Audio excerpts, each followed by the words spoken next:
fact is that this quality is being displayed by female combatants. This would explain why Great Dover Street woman's lavish grave was set apart from the rest. Through a demonstration of courage in the arena, she could have achieved wealth and status, but never true acceptance.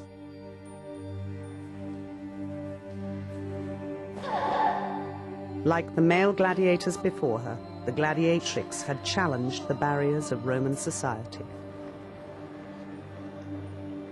Women were tightly classified in Roman law, from the slave through the freeborn to the highborn citizen.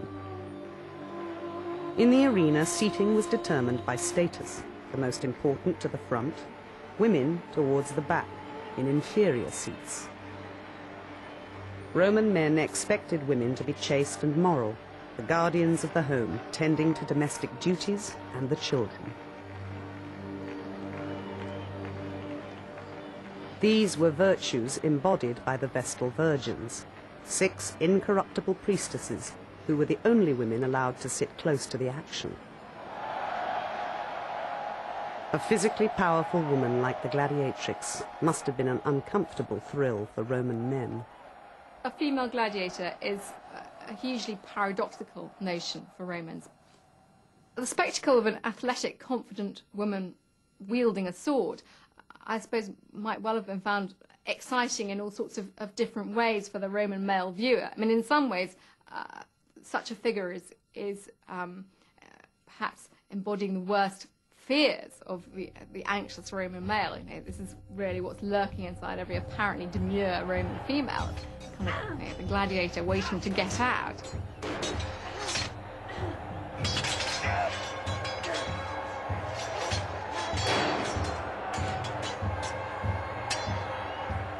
Early in the 1st century AD, freeborn women under 20 were barred from combat. Then it became any woman or man of high status. So it wasn't just slaves or prisoners who became gladiators. Perhaps the Gladiatrix wanted to fight. I think the notion of a female gladiator is known to be from the senatorial or equestrian elite would have been a very shocking thing for a Roman audience. The traditional ideal of the Roman matron is a whole world away from the woman who puts her body on display in the arena, who takes on masculine virtues, acquires masculine skills, and takes pleasure in providing entertainment. Whatever class she emerged from, a gladiatrix would have ended her days as an outcast. Like the young and wealthy woman buried in Roman London, with artifacts that link her compellingly to the amphitheatre. The Great Dover Street grave was littered with incense, along with decorative ceramic burners for its use. In the 1st century, archaeologists believed this tree was growing in only one place in Britain, right outside the London amphitheatre.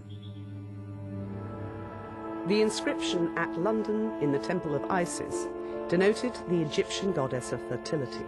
Her guide through the underworld was Anubis, the jackal-headed god whose image adorned 3 lamps found in the grave.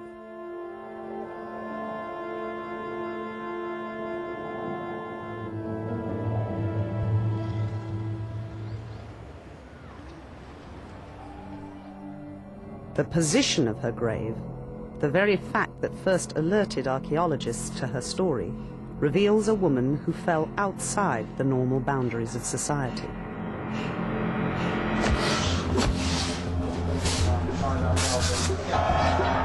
A player in the story of